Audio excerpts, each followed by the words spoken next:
चलो ठीक है, महामंदी के कारणों की व्याख्या करें। सर अगला एक पेज एक करिए ना, क्या मैं एक ही पेज में से 2 बार स्कैन हो गया था। कोई नहीं कोई नहीं, हाँ कोई बात नहीं, वो पता लग जाएगा मेरे को। महामंदी के कारणों की व्याख्या करें। पहला कारण, भारतीय अर्थव्यवस्था में महामंदी के प्रभाव का भी उल्लेख कीजिए। ठीक है। 1919 अमेरिका में शेयरधारक के धन से उत्पन्न महामंदी ने विश्व अर्थव्यवस्था को गहराई से प्रभावित किया। उपनिवेश भारत, जिसकी संरचना मुख्यतः कृषि आधारित और निर्यात उन्मुख थी, संकट का सबसे अधिक शिकार बना। कारण क्या रहे? शेयर बाजार का पतन, अमेरिकी वॉल स्ट्रीट केस से पूंजी बाजार धराशायी, औद्योगिक अति उत्पादन, मांग की तुलना में उत्पादन अधिक होने से पूंजी बाजार ग्राह्य हो गए, अंतर्राष्ट्रीय व्यापार का सिकुड़ना, टैरिफ बढ़ाए गए जिससे निर्यात घटा, श्रम मानकों की कठोरता, मुद्रा आपूर्ति सीमित हुई जिससे संकट और गहराया, बैंकिंग असफलता है, ऋण व निवेश रुक गए, बेरोजगारी बढ़ी। अरे युद्ध तो लिखना चाहिए था ना, प्रथम विश्व युद्ध के कारण जो देखो प्रथम विश्व युद्ध में क्या हो रहा था कि युद्ध के अकॉर्डिंग ही चीज़ों का सामान उत्पादन होता रहा और कोई चीज़ों का उत्पादन हुआ नहीं, तो स्वाभाविक सी बात है डिमांड सप्लाई का खेल हुआ। ये कारण भी आएंगे पर युद्ध का कारण भी लिखिए। अच्छा ये रिपीट हो गया था क्या आपसे? अच्छा, भारतीय अर्थव्यवस्था पर प्रभाव, कृषि संकट, कपास गेहूं जूट चाय जैसे निर्यात फसल के दाम बुरी तरह गिरे, लगान और राजस्व वसूली यथावत रहने से किसान कर्जदार और आंदोलित हुए। अब भाई एग्जाम्पल लिखिए, मैं फिर बता रहा हूँ, अगर अच्छे नंबर पाने जरूरी है। औद्योगिक प्रभाव, भारतीय वस्त्र उद्योगों में मंदी, उत्पादन व रोजगार घटा, छोटे उद्योगों कुटीर उद्योगों पर गहरा आघात हुआ, व्यापार घटा, 1930 के दशक में निर्यात लगभग आधा हो गया, विदेशी मुद्रा भंडार घटा और व्यापार असंतुलन बढ़ा। सामाजिक राजनीतिक प्रभाव, किसान आंदोलन को मजदूर आंदोलन में तेजी, कांग्रेस ने गरीब आधारित अर्थव्यवस्था की वकालत की और स्वराज आंदोलन को आर्थिक आधार बनाया, आर्थिक आधार मिला। महामंदी की भारतीय जनसंख्या का आजीविका पर इसका घोर प्रतिकूल प्रभाव पड़ा। यही कारण था कि 1930 के दशक में स्वतंत्रता आंदोलन में स्वदेशी आर्थिक आत्मनिर्भरता और नियोजित विकास की धारणा मजबूत हुई। आज भी इसकी प्रासंगिकता बनी हुई है। आत्मनिर्भरता चिप से शिप तक भारत में निर्माण करें, पर नहीं, बहुत सारे पॉइंट आपने मिस किए हैं थोड़ा। अगर ये माने चलो 15 नंबर क्वेश्चन है तो 4.5 नंबर ही मिलेंगे, थोड़ा और अच्छे से सर्च करके लिखना चाहिए था। नवोपनिवेशवाद क्या है? पहले क्वेश्चन डिमांड ये है, इसके स्वरूप का उल्लेख कीजिए। दूसरा ये है, इसके वैश्विक प्रभाव का मूल्यांकन कीजिए। राजनीतिक स्वतंत्रता के बाद भी जब शक्तिशाली राष्ट्र आर्थिक, सांस्कृतिक और राजनीतिक साधनों से कमजोर देशों पर नियंत्रण रखते हैं तो इसे नव उपनिवेशवाद कहते हैं। द्वितीय विश्व युद्ध के बाद जब औपनिवेशिक साम्राज्य राजनीतिक रूप से टूटने लगे तब विकसित देशों ने प्रभुत्व जमाना शुरू किया। अरे नव उपनिवेशवाद को डिफाइन करना चाहिए था ना अपने को। चलो ठीक है, ऊपर तो यही तो ये लिखने की जरूरत नहीं थी। चलो ठीक है। स्वरूप, आर्थिक, IMF, विश्व बैंक की शर्तें, कर्ज जाल। ठीक है। अरे ये कर्ज जाल है हेम्बट टोटा बंदरगाह चीन के कारण हुआ है, ना कि IMF के विश्व बैंक के कारण। थोड़ा ध्यान से आप। मैंने आर्थिक में एग्जांपल दिया कि मतलब जैसे चीन के पास आर्थिक, जैसे BRI प्रोजेक्ट लाया तो वो तो आर्थिक आप पैसे की वजह से। कहाँ लिखा आपने? यहाँ आपने IMF विश्व बैंक की शर्तें, कर्ज जाल, तो ये IMF का सेली था भाई, चाइना की डेप्ट पॉलिसी थी।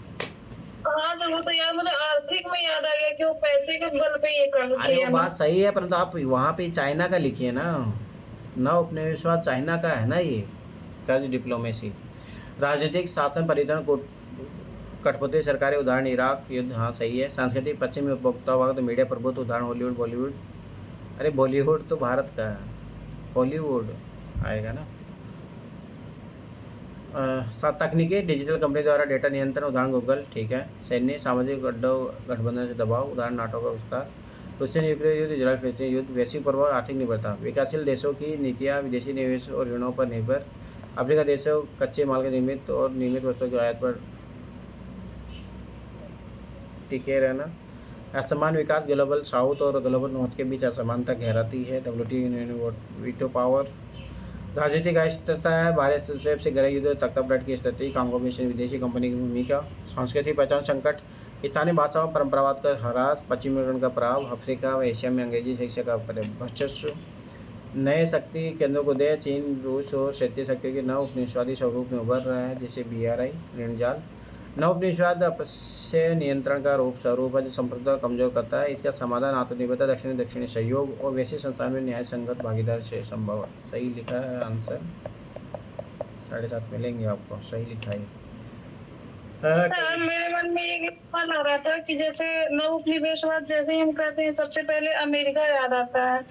तो जैसा भी प्रेजेंट टाइम में आपने देखा होगा कि इजराइल और ईरान के युद्ध के बीच में अमेरिका मतलब कि टपक पड़ा। तो मुझे लगता है अमेरिका का एग्जाम्पल लिख सकते हैं, या मुझे लगा कि कहीं मैंने देखा अमेरिका मतलब नहीं लिख सकते हैं। क्यों नहीं लिख सकते इसीलिए भाई? मैंने लिखा। क्यों नहीं लिख सकते अमेरिका के बारे में? ये अमेरिका तो सबसे बड़ा है। अमेरिका ने जैसे अफगानिस्तान को गुलाम बना के रखा है, ये तो भाई अमेरिका का ही तो है योगदान। ये तो आप नहीं मिडिल लिख ईस्ट सकते से, हैं, हाँ क्यों नहीं लिख सकते? मेरे माइंड में आ रहा था, लेकिन सर मुझे लगा कि अमेरिका के बारे में लिखना सही है या नहीं। अरे भाई क्यों नहीं लिखोगे आप? चलो ठीक है। नमक यात्रा की चर्चा करते हुए स्पष्ट करें कि यह उपनिवेशवाद के खिलाफ प्रतिरोध का एक असाधार प्रतीक था। अच्छा, कल आपने यही क्वेश्चन लिखा था, आज लिखा है क्या ये कविता? हाँ। अच्छा, तभी मैं देखो ये क्वेश्चन आज कहाँ आ गया। चलो ठीक है। 1930 में महात्मा गांधी द्वारा आरंभ किए गए नमक सत्याग्रह भारतीय स्वतंत्रता संग्राम के इतिहास में मील का पत्थर था। नमक जैसे साधारण दिखने वाले पदार्थ को औपनिवेशिक सत्ता के विरुद्ध प्रतिरोध का प्रतीक बनाकर जन आंदोलनों से जोड़ने का सशक्त साधन भी प्रदान किया। 12 मार्च 1930 को साबरमती आश्रम दांडी समुद्र तट तक। अब ये देखो आप फैक्ट लिख रहे हो, ठीक है। ये फैक्ट लिखने नहीं, स्पष्ट करे कि यह उपनिवेशवाद ये मेन है भाई, कैसे उपनिवेशवाद के खिलाफ प्रतिरोध का एक असरदार प्रतीक था। ये फैक्ट मत लिखिए, फैक्ट आपसे नहीं जाना चाह रहा, ठीक है। आर्थिक दृष्टि से नमक पर कर गरीब से गरीब व्यक्ति पर लागू था। नमक कानून तोड़ना औपनिवेशिक आर्थिक शोषण का प्रतिरोध बना, जिसमें आम किसान, मजदूर, महिलाएं, व्यापारी सीधे आंदोलन में जुड़े। सामाजिक दृष्टि से नमक हर जाति, वर्ण, धर्म के लिए समान आवश्यक वस्तु होने से आंदोलन की राष्ट्रीय एकता मजबूत हुई, सही है। राजनीतिक दृष्टि से ब्रिटिश सत्ता की नीतियों को अंतर्राष्ट्रीय स्तर पर उजागर किया। विदेशी प्रेस और जनमत ने गांधी जी का अहिंसक प्रतिरोध के प्रतीक के रूप में भी देखा, सही है। इस आंदोलन में ब्रिटिश सरकार को पहली बार गोलमेज सम्मेलन हेतु वातावरण पर मजबूर किया। थोड़ा ना जब भी पॉइंट लिखते हो ना, थोड़ा गैप दिया करो, ठीक है। थोड़ा ध्यान रखो, आपका वो पैराग्राफ ही लगता है ऐसा। नमक यात्रा केवल कर विरोध नहीं बल्कि उपनिवेशवाद के विरुद्ध सामूहिक असहयोग का प्रतीक थी। इसने भारतीय स्वतंत्रता संग्राम को जन तक पहुँचाया, नेतृत्व श्रेष्ठ प्रदान किए। और 15 नंबर का बात की जाए तो 5.5 नंबर, क्योंकि मेन बॉडी में पार्ट थोड़ा अच्छे से रिप्रेजेंटेशन दीजिए और थोड़ा अच्छे लिखिए। महामंदी कारण व्याख्या करें, साथ ही भारतीय अर्थव्यवस्था महामंदी प्रभाव को ले कीजिए। सन 1929 में अमेरिका के वॉल स्ट्रीट स्टॉक मार्केट कैसे प्रारंभ हुई महामंदी विश्व इतिहास की एक निर्णायक घटना थी। यह केवल आर्थिक संगठन नहीं था, बल्कि इसमें सामाजिक, सांस्कृतिक, राजनीतिक ढांचों को भी गहराई से प्रभावित किया। कारण, एक दिन में 13 मिलियन शेयर बेचे गए, जिससे निवेशकों का विश्वास टूटा और बैंकिंग व्यवस्था चरमराई। अमेरिका, यूरोप में औद्योगिक उत्पादन लगातार बढ़ा, पर जनता की क्रय शक्ति नहीं होने से परिणाम स्वरूप उत्पाद बिके नहीं और मंदी बढ़ी। 1929 के बीच लगभग 5000 बैंक बंद हो गए। अमेरिका इस क्रेडिट संकट ने व्यापार उद्योग को ठप कर दिया, सही है। अमेरिका के स्मार्ट हाइब्रिड टैरिफ एक्ट ने अंतर्राष्ट्रीय व्यापार को 60% गिरा दिया था। अमेरिका डस्ट बॉल ने लाखों किसानों को बेघर किया। आपने भी देखो फर्स्ट वर्ल्ड वॉर वाला कारण नहीं लिखा। भारत पर प्रभाव, आर्थिक प्रभाव, कृषि उत्पादों के दाम गिरे, जिससे किसानों की आय आधी रह गई और कर्ज बढ़ गया। 1919 में भारत की निर्यात 200 करोड़ था, जो घटकर 98 करोड़ रह गया। सोने की निकास में लगभग 10 करोड़ पाउंड मूल्य का लान सोना भारत से बाहर चला गया। कारखानों से उत्पादन घटा, मजदूरी में कमी, बेरोजगारी बढ़ी। सामाजिक प्रभाव, गरीबी, भुखमरी से किसान परिवारों में भोजन व जीवन स्तर गिरा व ग्रामीणों का शहरों की ओर पलायन बढ़ा। जनजीवन कठिन हुआ, समाज में असुरक्षा। देखो यही है ना, आप ये थोड़ा पॉइंटों में थोड़ा गैप देना सीखिए, आपको पैराग्राफ टाइप से लग जाता है फिर। अब ये देखो यहाँ पे भी थोड़ा गैप दीजिए बीच में। ब्रिटिश सरकार ने संकट के बावजूद करों में कमी नहीं की, उल्टा लगान वसूली जारी रहा। राष्ट्रीय आंदोलन का बल, गांधी के नेतृत्व में नमक सत्याग्रह, ग्रामीण समाज समर्थन मिला। किसान संगठनों को जमीन मिली, जैसे ऑल इंडिया किसान सभा। नई सोच के विकास, कांग्रेस ने ग्रामीण मुद्दों और आर्थिक न्याय को अपने कार्यक्रम को हिस्सा बनाया। इससे ग्रामीण समाज अंतर फैला। राष्ट्रीय आंदोलन, अरे इतना नहीं, आप थोड़ा शॉर्ट एंड स्वीट लिखिए, आप तो कहानी लिखने बैठ गए, तो थोड़ा ध्यान रखना आगे से। महामंदी ने बात की उपनिवेश अर्थव्यवस्था की कमजोरी को, असमानता को उजागर कर दिया। इससे देश ने किसान मजदूरों को गहरे संकट में डाला, परंतु राजनीतिक दृष्टि से एक मोड़ साबित हुआ। व्यापक जनाधार प्रदान किया नहीं है, थोड़ा अच्छा से लिखिए आप। नवोपनिवेशवाद क्या है, इसके शब्दों का उल्लेख करते हुए वैसे प्रभाव मूल्यांकन कीजिए। कि बहुत अच्छा क्वेश्चन है, याद रखना मैंने जो क्वेश्चन बनाया है। प्रत्येक राजनीतिक अधीनता के स्थान पर आर्थिक, सांस्कृतिक, तकनीक और सामाजिक संस्थाओं के माध्यम से विकसित देशों द्वारा कमजोर देशों को पर नियंत्रण बनाए रखना से औपनिवेशीकरण का नया रूप कहा जाता है। अरे नया उपनिवेशवाद कहा जाता है, ये लिखिए। चलो ठीक है। स्वरूप, आर्थिक स्वरूप, WTO। आप देखो ना, आपको यहाँ स्वरूप में ना आप चाहो तो फ्लो चार्ट बना के लिख सकते थे, फिर बाद में इसके प्रभाव दिखा देते तो अलग अलग लिखने की जरूरत नहीं पड़ेगी। चलो ठीक है। वर्ल्ड बैंक, WTO, IMF जैसी संस्था द्वारा अपने अनुसार कठोर शर्तों पर कर्ज और नीतिगत सुधार योजना, साथ ही MNC द्वारा विकासशील देशों के प्राकृतिक संसाधनों का शोषण करने के रूप में उभरा, जैसे अफ्रीका देशों पर डेब्ट ट्रैप। सांस्कृतिक स्वरूप, पश्चिमी उपभोक्तावादी संस्कृति, जीवन शैली और भाषा प्रसार लिए हुआ है भाई, जैसे मैकडोनल्ड हो गया, पिज़्ज़ा हो गया, सब बर्गर, ये सब कहाँ का कल्चर है। परिणाम स्वरूप स्थानीय भाषा, परंपराएं, संस्कृति, खान पान दबते चला गया। राजनीतिक स्वरूप, महाशक्तियों द्वारा छोटे देशों के विदेशी नीतियों, घरेलू राजनीति पर दबाव पड़ा। चुनाव में दखल लेने बढ़ने से शासन तंत्र पर प्रभाव पड़ा, सरकारों को कठोर बना दिया गया। एग्जाम्पल लिखिए, एग्जाम्पल कविता याद रखना। प्रौद्योगिकी क्या? प्रेजेंट के एग्जाम्पल ही लिखने हैं। प्रेजेंट में जैसे आप जहाँ पे ये चीज़ें आप पॉइंट लिख रहे हो उसी कॉन्टेक्स्ट में आपको लिखना है। जैसे अफगानिस्तान में कितने सालों तक कठपुतली सरकार, पाकिस्तान में कठपुतली, अमेरिका कठपुतली की तरह यूज करता है, रशिया को संतुलित करने के लिए किया उसने। प्रौद्योगिक पूंजीनिवेश में औद्योगिक और सेवा क्षेत्र में प्रगति और विकासशील देशों को अंतर्राष्ट्रीय व्यापार बाजार से जोड़ने का अवसर मिला। वहीं अफ्रीका जैसे देशों की आर्थिक निर्भरता बढ़ी, राजनीतिक अस्थिरता, सांस्कृतिक पहचान का ह्रास हुआ, धनवान देशों गरीबी देशों की खाई और चौड़ी हुई। नव उपनिवेश की 21वीं सदी का वह छिपा हुआ साम्राज्यवाद है जो राजनीतिक स्वतंत्रता के बावजूद विकासशील देशों को परतंत्र बनाता है। नव उपनिवेश से मुक्त होकर सच्चे अर्थों में स्वतंत्रता और समानता प्राप्त की जा सकती है। अब देखो यही वो चीज़ हुआ ना, हमें बोला था कि भाई आप स्वरूप ऐसे करके अलग से दिखा देते, भाई ये स्वरूप होते आर्थिक, राजनीतिक, सामाजिक, सांस्कृतिक के सब, फिर इसके वैसे पर मूल्यांकन कर देते हैं, इसमें कमी नंबर मिलेगा। ठीक है, थोड़ा और अच्छे से सर्च करके लिखा करो भाई, पहले ये चीज़ याद रखना। हिमांशु को भी चेक कर ही देता हूँ, फिर उन्हें तो बात का डिले ऐसे भी आज तो मुझे वो क्लास लेनी ही थी, इसकी तो ऐसे भी नहीं ले पाऊँगा। हिमांशु का कॉपी ये रहा।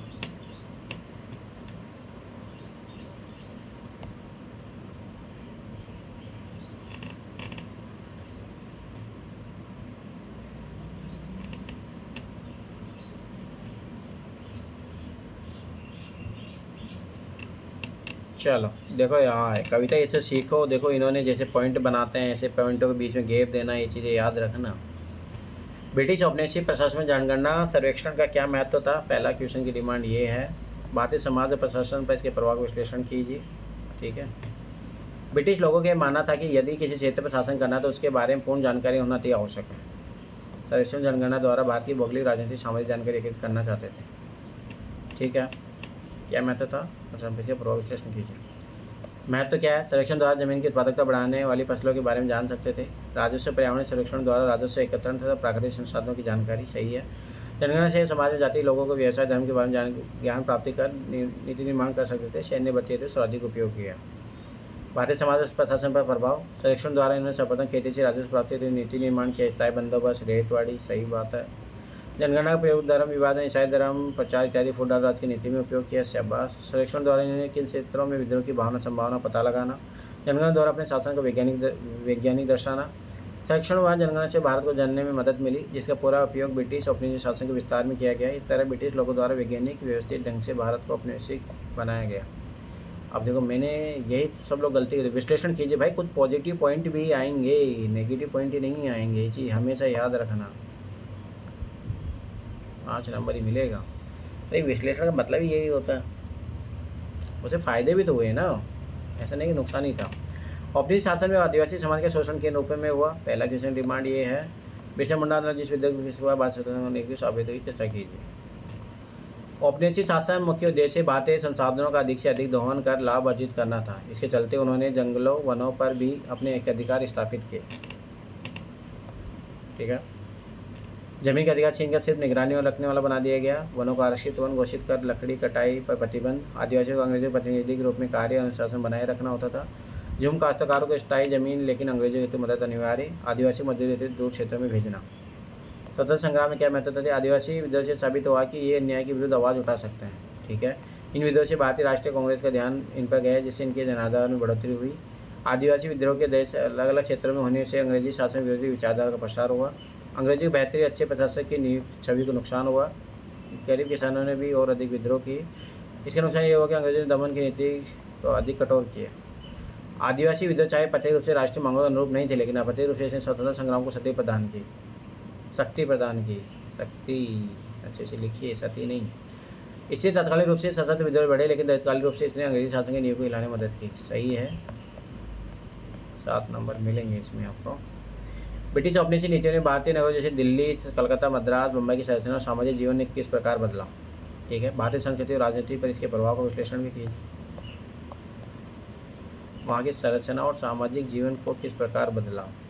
ठीक है, फिर इसका भारतीय संस्कृति राजनीति इसके प्रभाव का विश्लेषण भी करना। ब्रिटिश औपनिवेशिक शासन ने न केवल भारतीय अर्थव्यवस्था को प्रभावित किया, बल्कि प्राचीन समय से चलित मुख्य नगरों की स्थिति, संरचना तथा सामाजिक जीवन में आमूलचूल परिवर्तन कर डाला। अंग्रेज 19वीं शताब्दी में नए व्यापारिक केंद्र बनाए, दिल्ली, सूरत। पुराने प्रचलित लघु वस्तुओं की मांग में कमी आई, मछलीपट्टनम का पतन। नगरों का निर्माण पूरी तैयारी व नक्शे के आधार पर होने लगा। नगरों की इमारतों में यूरोपीय प्रभाव दिखने लगा। भौतिक स्थापत्य कला, वो लिखी है ना, भौतिक स्थापत्य कला, सब पे विकास हुआ। भारतीय संस्कृति राजनीतिक प्रभाव, अब लोगों में विदेशी प्रवृत्ति नजर आने लगी। दिल्ली पुनः भारतीय राजनीतिक केंद्र बन गया। अंग्रेजों भारतीय के मकान अलग अलग होने से अंग्रेजों को उच्चता दर्शाना। अंग्रेजी शासन का विद्रोह नए व्यापारिक केंद्र बन गए, सूरत, मुंबई। आधा अधूरा लाइन से लिखा है। अंग्रेजी शासन न केवल हम पर शासन कर हमारा शोषण किया, बल्कि हमारे ऐतिहासिक नगरों संस्कृति को पूर्ण रूप से परिवर्तित कर डाला। यह अंग्रेजों का हम सांस्कृतिक विजय का प्रदर्शित करता है। 4 नंबर मिलेगा, आधा अधूरा से लिखा है। औद्योगिक क्रांति और औपनिवेशिक नीतियों ने भारत के किसानों कारीगर की आजीविका को कैसे प्रभावित किया। ध्यान रखना, औद्योगिक क्रांति और औपनिवेशिक नीतियों ने किसका, किसान का, कारीगर वर्ग का आजीविका कैसे प्रभावित किया। भारतीय किसान आंदोलन की ऐतिहासिक भूमिका पर भी प्रकाश डाली। ब्रिटिश शासन ने जब यूरोप में औद्योगिकरण हुआ, तब अपनी वाणिज्यिक नीतियों में बदलाव कर भारत से कच्चा माल प्राप्ति तथा तैयार माल के बाजार के रूप में देखना शुरू कर दिया। सही है। भारतीय किसानों कारीगर वर्ग को कोई राहत नहीं मिली आयातित माल से। भारतीय बाजार में मशीन से निर्मित सस्ते कपड़े से भारतीय बुनकर बेरोजगार। व्यापारी भारतीय कारीगर को माल तैयार करने हेतु धन देना बंद कर दिया। अंग्रेजी किसान से अपनी मांग अनुसार फसल उत्पादन करवाते थे। भारतीय किसान नील खेती को तो मजबूर करना, किसान से अधिक राजस्व प्राप्त करने हेतु करों में वृद्धि, खेती में सुधार हेतु कोई कार्यक्रम न चलाना। कि आंदोलन की भूमि में किसान के विद्रोह में सपना राजस्व में हानि हुई। भारतीय स्वतंत्रता संग्राम के जनाधार में वृद्धि हुई। किसान विद्रोह की मांग एक समान होने से पूरे भारत में एकता की भावना उत्पन्न हुई। गांधी जी द्वारा सविनय अवज्ञा आंदोलन को भारतीय विभिन्न क्षेत्रों में अलग अलग नामों से समर्थन। उदाहरण गुजरात उत्तर प्रदेश के किसानों का विद्रोह।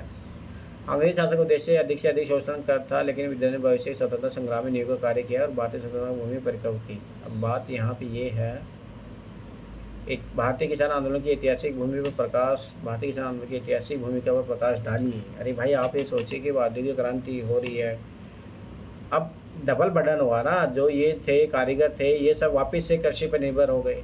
ठीक है, औपनिवेशिक नीतियाँ पहले ही कृषि को सपोर्ट नहीं कर रही थी, तो और ज़्यादा दबाव बढ़ा। जब और ज़्यादा दबाव बढ़ा, फिर अब अकाल आते थे। अब अकाल आते थे, न एग्रीकल्चर रिफॉर्म को लेकर प्रयास किए जा रहे हैं। तो फिर आप विभिन्न आंदोलनों का नाम लिखिए, वो भी नहीं लिखा आपने। इसमें भी 4 नंबर ही, 4.5 नंबर मिलेगा। फ्रांसीसी क्रांति दौरान अपने उभरे विचारों ने भारत में सामाजिक सुधार आंदोलन नौजवान किस प्रकार प्रभाव डाला, विवेचना कीजिए। प्रभाव डाला तो पॉजिटिव नेगेटिव दोनों आएगा। फ्रांसीसी क्रांति विचारधारा जिसके गुण थे मुक्ति, स्वतंत्रता, समानता ने पूरे, अरे बंधुत्व, भाईचारा सबसे मेन चीज़ है। सामाजिक राजनीतिक शब्दों को पूर्ण रूप से बदल डाला। इस क्रांति के बाद विश्व में एक नई राजनीतिक संरचना का जन्म हुआ। क्रांति निकलने वाले विचार में समानता अहम थी। इससे प्रभावित होकर ज्योतिबा फुले, ईश्वरचंद्र विद्यासागर जाति विरोध और विधवापन की मांग। सही है। क्रांति संविधान की मांग भी अब उपजी, जिसका समर्थन हेमंत राय ने भारत में किया। सही है। गणतंत्र सरकार की मांग को भी अपनाया गया। स्वतंत्रता हेतु राजा राममोहन राय ने व्यक्तिगत स्वतंत्रता का समर्थन किया। इसका सबसे ज़्यादा प्रभाव यह रहा कि आज़ादी के बाद ही सार्वभौमिक व्यक्ति मताधिकार, राष्ट्रवाद, बंधुत्व के भावना का प्रचार, लोकतंत्र, तिलक, स्वतंत्रता मेरा जन्मसिद्ध अधिकार है। फ्रांसीसी क्रांति केवल यूरोप तक सीमित नहीं माना जाना चाहिए, केवल निरंतर चलने वाली प्रक्रिया जिससे प्रभावित होकर भारतीय समाज सुधार को स्वतंत्र सेनानियों ने वर्तमान के भारत की नींव रखी। अब पूछेंगे डी ने किस प्रकार प्रभाव डाला। ठीक है, सामाजिक सुधार आंदोलन, नव जागरण पर ये थोड़ा अलग अलग पॉइंट बना के लिखोगे तो और ज़्यादा अच्छा होगा। पॉजिटिव नेगेटिव थोड़ा उस तरीके से भी लिखिए। चलो, यूरोपीय राष्ट्रीय आंदोलन और भारतीय स्वतंत्रता संग्राम की तुलना कीजिए। कंपेयर करना तो टेबल बना के दीजिए कंपेयर का। दोनों आंदोलनों के स्वरूप और उद्देश्य में समानता है और विभिन्नता को वर्णन भी कीजिए। यूरोप भारत दोनों में स्वतंत्रता प्राप्ति तो आंदोलन हुई, लेकिन उद्देश्य बनता था यूरोप राष्ट्र राज्य निर्माण व भारत अपनी सरकार से मुक्ति हेतु। समानता क्या, दोनों आंदोलन जनता ने राष्ट्रीय पहचान को अपनाया, क्षेत्रीय पहचान को छोड़कर। दोनों जगह सांस्कृतिक पुनर्जागरण हुआ, सही बात है। दोनों आंदोलन से राष्ट्रीय जनता के प्रत्येक वर्ग में अहम भूमिका निभाई, सही है। यूरोप भारत दोनों विदेश साम्राज्य मुक्ति चाहते थे।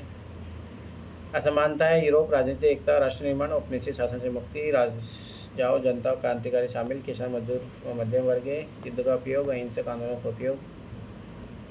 यूरोप भारतीय दोनों ही राष्ट्रवाद को अभिव्यक्ति करते हैं, लेकिन दोनों अपने अपने परिवेश के प्रभावी दिखाई देते हैं। इसके बाद उन्होंने विश्व में राष्ट्र चेतना को ट्राई किया करो, टेबल बना के दो, और थोड़ा बहुत मैच्योरिटी की जरूरत है इसमें, ठीक है। पर फिर भी यूरोपीय राष्ट्रवाद को देने बाद में राष्ट्रवादी आंदोलन किस प्रकार प्रेरित किया, राष्ट्रवादी आंदोलन किस प्रकार प्रेरित किया, याद रखना यूरोप में राष्ट्रवाद ने भारतीय संघ में राष्ट्रवादी विशेषता पर प्रकाश भी डाली है। यूरोपीय राष्ट्रवाद को उदय फ्रांसीसी विचारों, औद्योगिक सांस्कृतिक जागरण और सामंती विरोध के कारण, जबकि बाद में राष्ट्रवाद ब्रिटिश शासन से स्वतंत्रता प्राप्ति हेतु उदय हुआ। भारतीय आंदोलन पर क्या प्रभाव रहा, फ्रांसीसी क्रांति विचारों को भारतीय नेताओं पर अपनाया, स्वतंत्रता समानता बंधुत्व, यूरोपीय राष्ट्रीय ध्वज राष्ट्र को महिला के चित्र में दर्शाना, ये सभी उपाय भारत में भी भारत माता तिरंगा आदि के रूप में, सही है। गणतंत्र सरकार और संविधान निर्माण की मांग को भारत के पूर्ण रूप अपनाया गया, सही है। भारतीय युवा संगठन बनाने की प्रेरणा, अनुशीलन समिति, सही है। भारत राष्ट्र की विशेषता क्या, अपने शासन विरोधी स्वरूप है, अहिंसक आंदोलन की परंपरा, धर्मनिरपेक्ष स्वरूप, गांधी जी असहयोग आंदोलन आदि, सामाजिक सांस्कृतिक सुधार का संग्राम, सती प्रथा, बाल विवाह, विधा पुनर्वास, आर्थिक राष्ट्रवाद अथवा नियोजित धन का अप्रत्यक्ष सिद्धांत। यूरोप के राष्ट्रवाद ने भारतीय राष्ट्रवाद के आधारों को प्रभावित किया, लेकिन भारतीय राष्ट्रवाद यहाँ के सामाजिक परिस्थिति के कारण कुछ विशिष्ट गुण रखता है, जिसने भारतीय स्वतंत्रता संग्राम जन आंदोलन में बदलाव डाला। ये सही लिखा है आपने, 7.5 नंबर मिल जाएगा इसमें। रूसी क्रांति से निकले विचार ने भारतीय मजदूर किसान समाजवादी आंदोलन को किस प्रकार प्रभावित किया, भारतीय स्वतंत्रता संग्राम के परिप्रेक्ष्य में समझाइए। रूसी क्रांति का याद रखना, मजदूर किसान और समाजवादी आंदोलन। रूसी क्रांति औद्योगिक क्रांति से उत्पन्न मजदूर शोषण के विरोध तथा साम्राज्यवाद के विचार की स्थापना हेतु हुई। इसे पूरे विश्व में मजदूर व शोषित वर्ग हेतु आवाज उठाई। भारतीय समाज के इससे पूर्ण रूप से प्रभावित रहा। रूसी क्रांति का प्रभाव, मजदूर वर्ग में वर्ग चेतना व संगठित होने की प्रेरणा। अब मजदूर वर्ग अपनी सत्ता का विरोध करने लगा। किसान, भारतीय किसान सभा, मार्क्सवाद समाजवादी विचारों का प्रभाव दिखने लगा। लिखिए भाई एग्जाम्पल, भाई किसान संगठन बनने लगे। किसान दर भूमि सुधार की मांग, रूसी क्रांति प्रभाव, समाज। बाद में कम्युनिस्ट पार्टी गठन हुआ। भारतीय राष्ट्रीय नेतृत्व जवाहरलाल नेहरू जैसे समाजवादी लोगों को दे। कांग्रेसी मांग पत्र से मजदूरों किसानों की मांगों को शामिल करना। कांग्रेस सोशल पार्टी, सही है। राजनीतिक आज़ादी के साथ सामाजिक आर्थिक आज़ादी भी, सही है। भारत में क्रांति की भावना को दे, भगत सिंह, सही है। भारतीय आंदोलन समाजवाद का आधार बना। रूसी क्रांति ने भारतीय स्वतंत्रता संग्राम को विस्तारित कर इसे अधिक समावेशी मांगों से जोड़ा। यही भावना हमारे आंदोलन को विशिष्ट बनाती है। ये भी सही लिखा है आपने, मिल जाएंगे। फ्रांसीसी क्रांति स्वतंत्रता समानता बंधुत्व के जिन विचारों जन्म दिया, उन्हें आधुनिक भारतीय स्वतंत्रता संग्राम पर किस प्रकार प्रभाव डाला। आलोचना तो वही पॉजिटिव नेगेटिव दोनों। फ्रांसीसी क्रांति से निकले विचारों ने भारतीय समाज सुधार को आंदोलन नेतृत्व ने अपनाया तथा भारतीय समाज राजनीति में अमलशील परिवर्तन किए। स्वतंत्रता क्रांति ने दिखाया कि तानाशाही सरकार के विरुद्ध जनता का विरोध करना चाहिए, सही है। इसे प्रभावित होकर बाद में 1857 क्रांति और राष्ट्रीय कांग्रेस के आंदोलन हुई, सही है। समानता समाज सुधार जैसे राजा राममोहन राय, ज्योतिबा फुले, डॉक्टर भीमराव अम्बेडकर लोगों ने शोषित वर्ग की आवाज़ उठाई। सामाजिक समानता के विचार ने स्वतंत्रता संग्राम को व्यापक जनाधार प्राप्त करवाया, सही है। बंधुत्व, इसने राष्ट्रीय एकता, धार्मिक एकता की भावना को जोर किया। गांधी द्वारा असहयोग आंदोलन इसका स्पष्ट परिणाम है, एकदम सही बात है। सीमाएं, धार्मिक जाति विभाजन के कारण बंधुत्व की भावना पूरी तरह नहीं अपनाई गई। भारतीय स्वतंत्रता की मांग फ्रांसीसी क्रांति या यूरोपीय आंदोलन की तरह व्यापक न होकर सिर्फ ब्रिटिश सत्ता से स्वतंत्र। समानता की भावना अंग्रेजी नीतियों ने तथा धार्मिक कृतियों ने जमीनी स्तर पर अपनाने नहीं दिया, सही बात है। फ्रांसीसी क्रांति ने भारतीय स्वतंत्रता संग्राम को दिशा दी, जिसके चलते आज़ादी के बाद हम गणतंत्र, शासन, सुविधा निर्माण इत्यादि गुणों को अपना पाए। बहुत अच्छा आंसर लिखा है, इसमें 8 नंबर मिल जाएंगे। किसी को नहीं दिया हूँ, पर बहुत अच्छा लिखा है आपने। और आलोचनात्मक पॉजिटिव नेगेटिव दोनों लिखा है, सही है। यूरोप में राष्ट्रवाद के उदय ने 19वीं शताब्दी की विश्व राजनीति अंतर्राष्ट्रीय समुदाय किस प्रकार प्रभावित किया। राष्ट्रवाद उदय हुआ, फिर इसने कैसे 19वीं शताब्दी राजनीति अंतर्राष्ट्रीय समुदाय, आलोचना तो टिप्पणी कीजिए, पॉजिटिव नेगेटिव दोनों। यूरोप में राष्ट्रवाद का उदय स्थानीय राजनीतिक सामाजिक परिवर्तनों का परिणाम था, बल्कि विश्व में बड़े पैमाने पर शक्ति संतुलन और राष्ट्र निर्माण को प्रभावित करने वाले कारक भी बना। यूरोपीय राष्ट्र उदय का प्रभाव, जर्मनी इटली के एकीकरण से अन्य विश्व के छोटे साम्राज्य स्वतंत्रता की मांग, विश्व में अपनी शक्तियों को बढ़ावा। अब राष्ट्रीय सांस्कृतिक पहचान, अंतर्राष्ट्रीय राजनीति के आधार। राष्ट्रवाद ने अलगाववादी आंदोलन को बढ़ावा दिया। प्रभाव, सकारात्मक राष्ट्रीय पहचान, लोकतांत्रिक आंदोलन, राष्ट्र राज्य की नींव। नकारात्मक राष्ट्रवाद से युद्ध, संघर्ष, प्रतिस्पर्धा को बढ़ावा, उपनिवेश, सामाजिक विभाजन। अरे लिखिए, first world war, second world war हुआ। यूरोपीय राष्ट्रों ने जहाँ एक तरफ आधुनिक विश्व राजनीतिक आधार रखे, वहीं दूसरी तरफ इसने विश्व संघर्ष और तनाव की अधिक संभावनाओं में धकेल दिया। आधा अधूरा आंसर है, ठीक है। देखिए कितने नंबर आए, 5, 8, 13, 13, 7, 20, 27.5, 32.5, 38.5, 39, 43, 43, 4, 47, 47, 7, 54,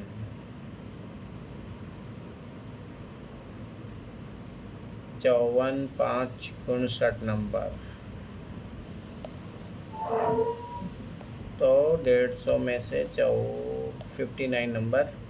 तो पहला स्थान रहा है कविता का, कविता आप थोड़ा और इम्प्रूवमेंट करो 75 नंबर तक। दूसरा स्थान रहा है इसका बहुत अच्छा लिखा है, पर इन्होंने इससे ये मतलब है इन्होंने खुद से लिखा है, काम किया, पर ठीक लिखा है इन्होंने। हिमांशु का रहा, थर्ड स्थान जो रहा है वो अनु का रहा है। ज़्यादा आसपास ही रहे हो आप लोग। कविता के 60 नंबर थे, हिमांशु 59, उसके 58 नंबर ऐसे थे, आसपास ही है, नंबर टक्कर की है। तो आप मेहनत कीजिए। सीसेट में टॉप युवराज ने किया था, फिर उसके बाद में अनु का नंबर है, ठीक है। फिर उसके बाद में कविता थर्ड स्थान पे हो। कविता तुम उसमें सीसेट में काम कीजिए तुम। कविता तुम सीसेट नहीं कर रही हो क्या? कविता है या नहीं यहाँ पे? आप सीसेट नहीं पढ़ रही क्या? मैंने क्लास भेजी थी एनसीईआरटी वाली आपको, उसमें मैंने एनसीईआरटी वो एनसीईआरटी बुक भी भेजी हूँ, आप उसको पढ़िए चैप्टर वाइज। उसमें मैंने है ना एक क्लास में एक क्वेश्चन करवाए हैं सोल्व। तो आप पहले खुद से चैप्टर को सोल्व कीजिए, ठीक है। एक चैप्टर पढ़िए आप, उसके बाद में जहाँ दिक्कत हो वहाँ पे मेरी क्लास देखिए आप। समझ में आया? हाँ ठीक है। चलो ठीक है, फिर कल मिलते हैं फिर।